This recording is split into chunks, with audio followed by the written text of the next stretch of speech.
كلمات مؤثرة من رونالدو الأولى بعد الخروج من كأس العالم، فهيا بنا إلى التفاصيل.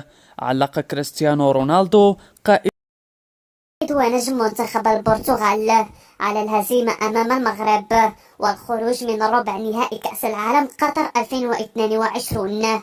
وكتب رونالدو رسالة عبر صفحته الرسمية بموقع انستغرام قائلا: كان الفوز بكأس العالم للبرتغال أكبر وأكثر حلم طموحا في مسيرتي المهنية. لحسن الحظ فزت بالعديد من الألقاب الدولية وأيضا مع منتخب البرتغال، لكن وضع اسم بلدنا على أعلى قدم في العالم كان أكبر أحلامي. وأضاف: قاتلت من أجل البرتغال، حاربت بشدة من أجل هذا الحلم في 5 مرات سجلتها في كأس العالم على مدار 16 عاما، دائما بجانب اللاعبين العظماء وبدعم من الملايين من البرتغاليين.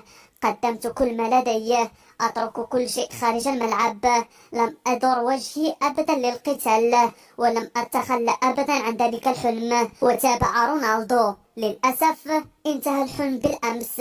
أريدكم جميعا أن تعرفوا أنه قد قيل الكثير وكتب الكثير وتم التكهنات بالكثير، ولكن تركيزي مع البرتغال ولم يتغير ولو للحظة. كنت دائما واحدا أقاتل من أجل هدف الجميع، ولن أدير ظهري أبدا لزملائي وبلدي. وأتم قائلا: ليس هناك الكثير لأقوله الآن. شكرا للبرتغال، شكرا لقطر، كان الحلم جميلا. الآن نأمل أن تكون الأجواء جيدة ويسمح لكل شخص باستخلاص قراراته الخاصة. شكرا على المشاهدة.